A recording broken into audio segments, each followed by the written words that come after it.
Hi guys, and welcome to this series on Ethereum mining, how to go about it. And I've split this up into a couple sections, even though I recorded the content in one go, and I'm splitting it up. But basically the first section is going to be called what is it and hardware advice, where I talk about the kind of hardware you need to get started. In the second part, I go through options for mining software, how I run them, and I give advice on that. And I go through a couple of live demos of running two different miners, and I give some pros and cons on them. And in the last one, I go into detail on how to be profitable, which is the whole point of mining.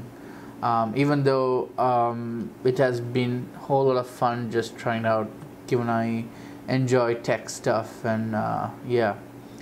But I hope you would enjoy this journey in terms of learning and maybe making a rig of your own, because time is running out with regards to Ethereum. Price is dropping. At least today it's going down, but it's probably just a downward tick. But with the growing concerns of the DAG file, so I talk about the DAG file. I talk about recent challenges that Ethereum has been having. They also had hard fork, the soft fork, the hard fork, the issue with the DAO. And some hacker almost walking away with some $60 million. So they did a hard fork to basically stop that from happening. And so it's been an interesting history for this new blockchain smart contract based platform.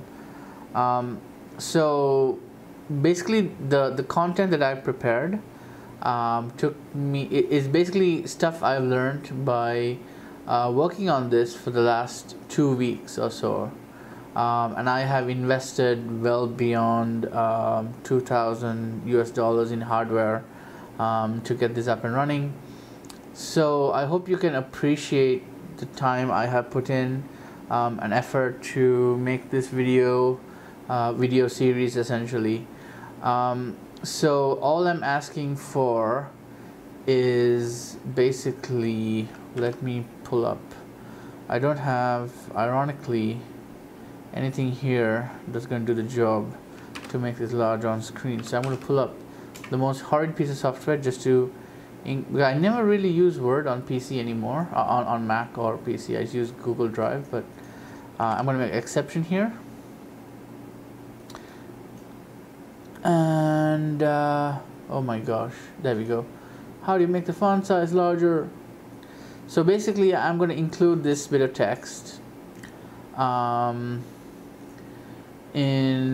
the what do you call, bottom of the video. So if you look down there, you'll have this as the first paragraph. So what I'm saying is, it would be great if you can send me beer money for this. I don't care how big or small. Any donation at all will be appreciated. Those who send donations, I will answer your questions. I'm sure you'll have some questions, right? So when you're asking a question in the comments, please mention two things: how you sent your donation, whether it was PayPal, you sent me ETH, or you sent me Bitcoin, right? And you need to send me a reference. So I don't need to I don't need you to publicly disclose your PayPal email, but there'll be a reference with every PayPal payment. It's like a code basically. Just copy and send me the code. And what is it?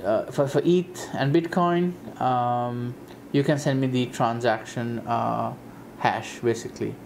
So for those who are wondering what's the transaction hash, here's an example. This is one of my wallets, so you can even send to this wallet.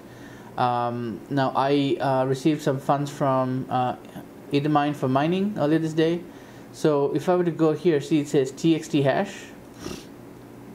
this is a transaction. So all you need to send me is this long snippet, because what I can do then, I can just click on that and I can correlate that you've actually sent me a donation, and I can also see that you've sent it to my wallet or the other wallet listed in the description. So either wallet is fine. And so let me just put up two things on screen, which would, whoops, sorry about me, technical difficulties. Let me find what I'm looking for. Ethereum screencast, right? Yeah, here we go. So this is going to be easy for you guys because smartphones are the rage right now, right? So here you go. This is one. You can use your smartphone, and you can either hold it up to this if you want to send either to me. It should be able to recognize this QR code, and it'll plunk it into your wallet or device. So I will leave that up on screen for a moment while I make I'm actually going to move it down here, sorry. Whoops, there we go. While I make one tweak here to my document, basically. So what I'm going to do is I'm going to add hold on, I'm going to add the other, what is it called, Ethminer wallet as well to do the same thing. So because you guys might get a bit confused, so either wallet is fine, it doesn't matter. So Ethereum, we can send that. I'll just say or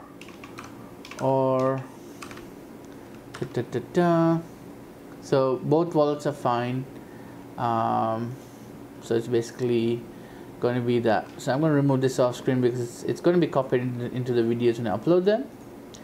And just to give you guys so yeah, so that's if you want to send me Ether. If you want to send me some Bitcoin, I'm going to keep that up on screen. So the way I plan the series is in these three parts. There might be a fourth part at the end. The idea is that it's best if you follow them in order, because during the process of recording, I kind of started jumping around from one point to another across segments. So you will find me referring to stuff in part 1 and 2 in most likely part 3. So if you don't follow the order, you might find yourself end up being a bit confused. So try and go through the thing as a series, right? So I will try and split them up and keep them as short as possible, but I've ended up talking quite a bit because there's quite a bit of content to go through. So apologies in advance if the episodes are pretty long. I will do my best to upload the content in 4K. It's going to be upsampled 4K, but still it'll look pretty good. So that's the idea. So anyways, thanks again. I do hope you guys don't mind my asking for some kind of donation for doing this work for you guys. Another tip, you can also, I will also include in the doc, email. So for those wanting to reach out to me, I'm going to include this here. And with regards to overclocking, or in this case underclocking, one second, let me just update this. Right. So for those curious, I track everything in Git. I'm a Git addict. So yeah, I keep track of a lot of stuff in Git. I use Git for everything. It helps me, yeah, a lot. I'm a developer, so I digress. So the underclocking. Why are we underclocking? Well, to save on power, but there's another reason as well, because I live in the tropics and it's pretty hot where I am. I don't need to mine to keep my room cool.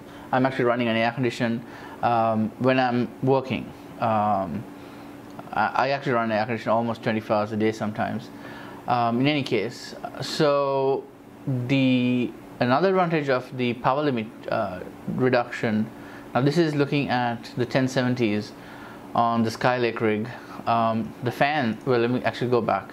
So what were my original stats like? Let me see, readme, here we go. So when I first started off without doing any OCs, this was the, like when I first started out, I didn't do any OCing or underclocking basically. So you can see the 1070s were pulling 150 watts from the mains each. That's without the system, right? So you have the whole motherboard's CPU, that whole shebang has pulls as well. But just for cards, so that's about 300 watts. But most importantly, you can see the fans are, well, on the first card, it's doing 75C and the other one 66. This is due to the placement inside the case. This is hotter because it's closer to the, what do you call, if I go back here, can I jump back in the vid? Yeah, the radiator. There is a radiator. So this is an AIO water, well, all-in-one cooling loop from Corsair. Both are running them. These are both on the same model, HX115i. And there's a radiator at the top here. So right now in this picture you don't see it. There's an EVGA. There are two EVGA cards. But let me try and pull up a picture actually of the rig off screen. Bear with me. Here we go. Let me just grab that very quickly. Mining rig snap. Here we go. So if I were to grab this, can I? Yeah, okay, that's fine. I'll just grab this. Here we go. So this is what it looks like. So you can see compared to that previous shot and the after shot. These are the two 1070s sitting there. So you can see with the 1070s at that location, basically it's like this bracket one, and then a couple slots down. This one is closer to the general heat buildup from the radiator. So so there are fans pushing heat out, but there is some kickback of heat, which this fan pulls out that way as well. Because this side is pulling heat in, and unfortunately this is really a bad idea because all the cool air flows in here. Hot air from this system goes out there, and this hot air comes into this system. So I admit it's a terrible idea, but I don't have any other logical way to place these yet. And so yeah, that explains why the GPU 0 is running hotter basically. And so after doing the underclock, or what we call the power limit basically, some people will also refer to this as reducing the current on the core GPU. You can reduce it, but the power limit controls all that as a general mechanism. So here you can see by pushing it down, we've dropped it to what, 75 to 67. That's an 8°C drop, and then we've got 66, so it's about 7°C drop. So that's a fair bit of heat, guys, right? Being pushed out. Well, easily it's essentially having like another 100-watt bulb burning in my room. So simply put, the room is cooler and quieter because the fans, look at the fan speed, 60, 38, and is 43, 24. That's certainly an improvement. So one second, let me try and see where my, oh, here we go, this has run off. So this is still running away. Okay, I just want to check on that quickly. And also just to let you know, guys, I'm sitting in Ethereum mining, so I will put a link of that into the show notes. I can say catch me on Freenode IRC in mining. You just need to type join Ethereum mining as the command to join the channel. It's a really great channel, a lot of great fun guys in there who are, you know, they're really keen about teaching, helping others, and learning, and, you know, generally passing like the latest, hottest gossip of what's happening, and even things like should I dump my ETH, or should I hold hold my ETH? And yeah, there's some pretty good chat going on there. So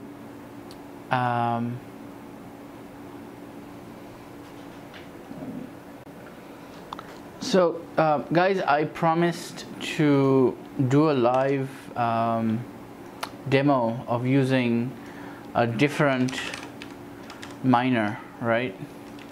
So the miner that I managed to get working pathways, I mean, it's not, I'm having issues getting CUDA, the CUDA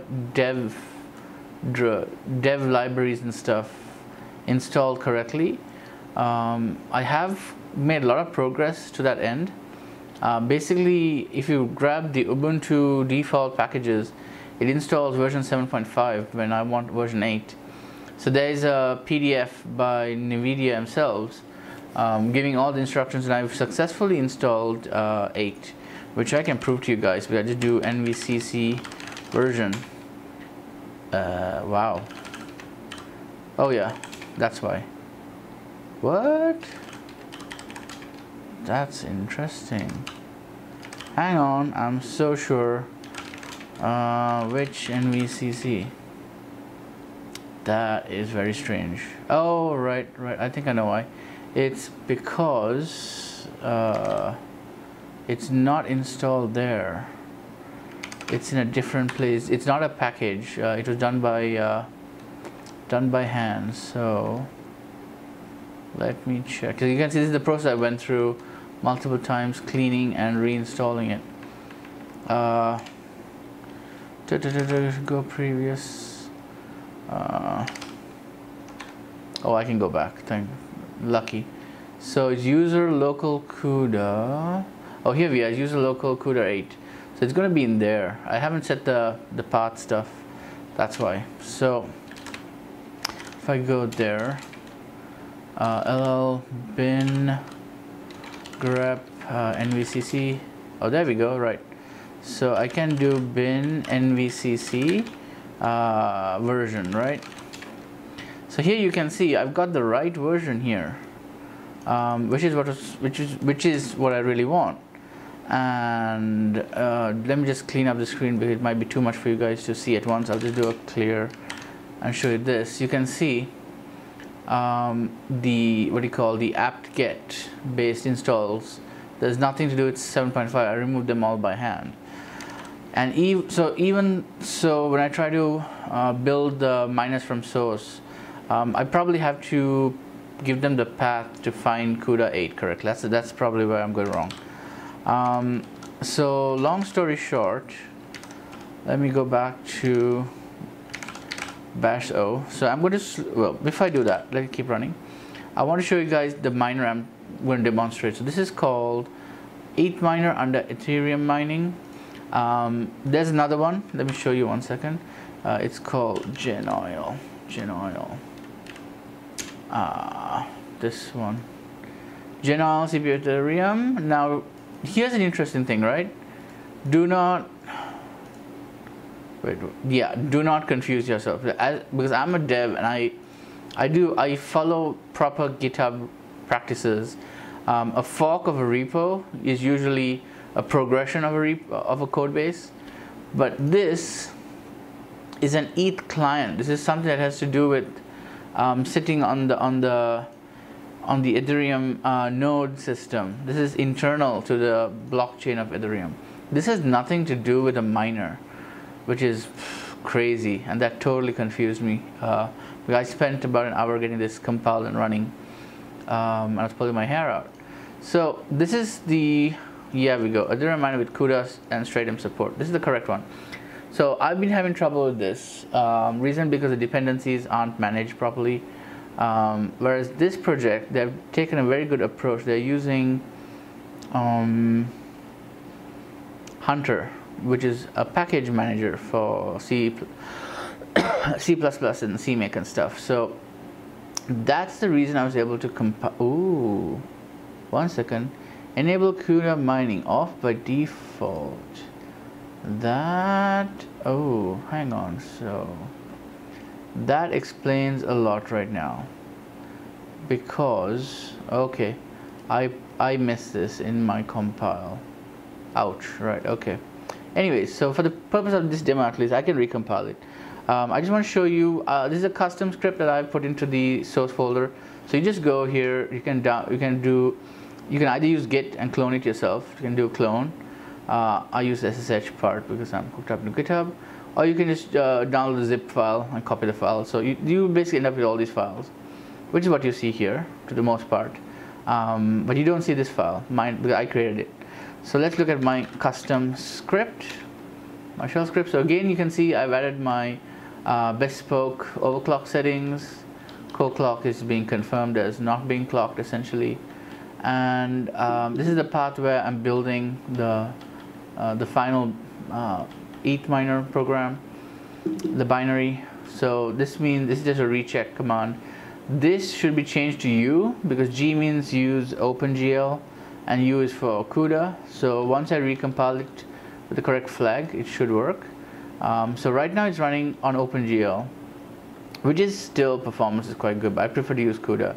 And again, you can see it's my wallet where I want the money to go to, or the coins to go to. So before I start that, of course, I need to kill Claymore, right? So let's kill Claymore. And I'm going to come here and I'm just going to run my mine sh. And as you can see, it's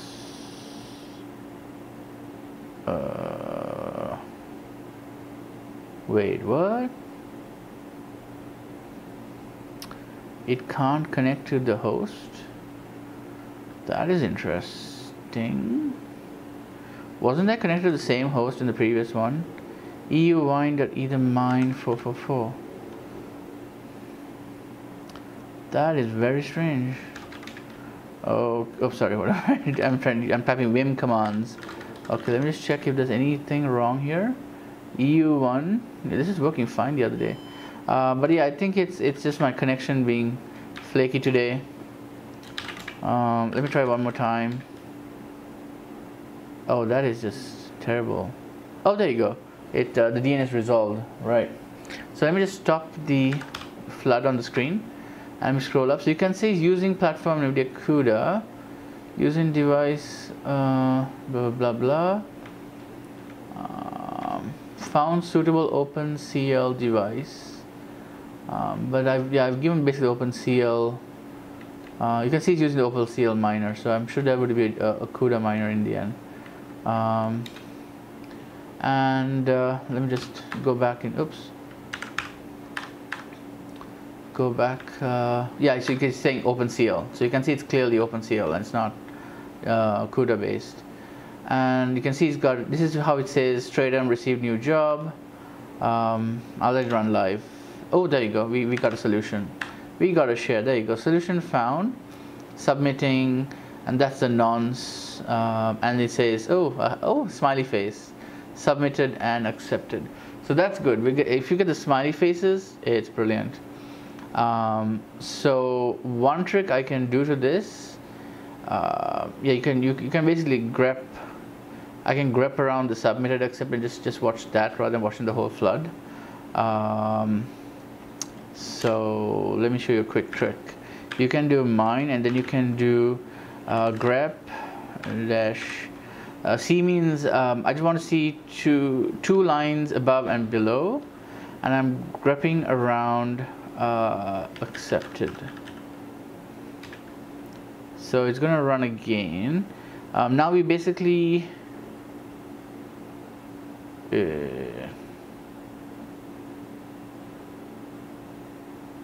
oh, I need to redirect the what do you call STD out and STDR. Now let that be. It's all right. I'll just run it like normal to show you guys again. It's still building up the DAG stuff. But yeah, so this is running OpenCL.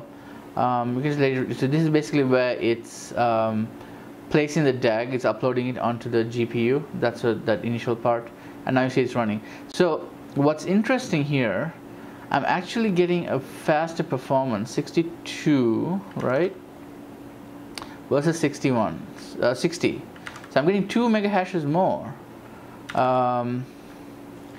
which is actually pretty good. So and I will save on the dev fees as well, so I'm actually going to leave that running instead.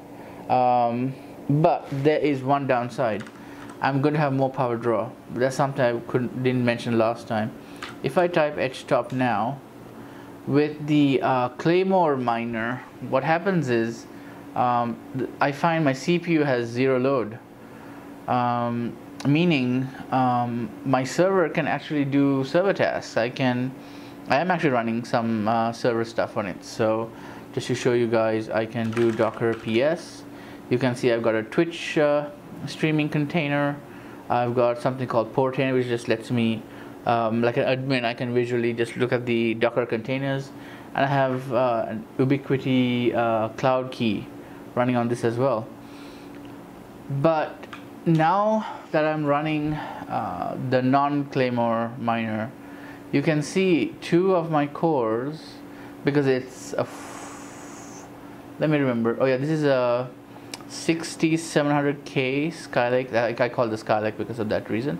It's a 6700K chip. So it's a 4-core CPU, but due to hyperthreading, it's got 8 cores. So 2 cores are essentially virtual. But so you can see it's basically loading 2 cores.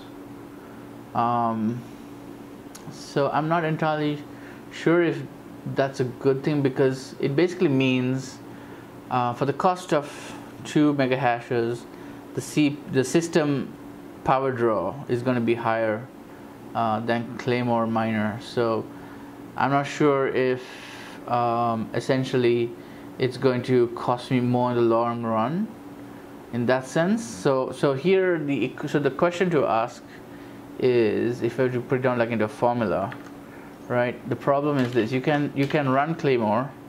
We can run Claymore, but we suffer 1%. Again, sorry, my inability to type. Dev fee, 1% dev fee to the developer, right, who wrote Claymore. And on the positive side, no CPU load. Well, let's just say little CPU load. So we can say either what's it called? Are they calling Ethminer? Yeah, Ethminer. Here we have to basically subtract additional CPU load cost versus the positive where there's no dev fee. So and then you also get the plus 2 mega hash performance boost. So the question is whether these two things offset that cost, basically. So that would be hard for me to test without a watt meter, or what they call kilowatt in the US. Or so I've ordered 2 of them from eBay. So once they come over, I should be able to run some tests and compare and see if I can determine the difference, at least with regards to the CPU load and the 2 mega hash performance boost. But there you guys, there you have it. I did a live switch from Claymore to another mining software, and I've showed that to you guys.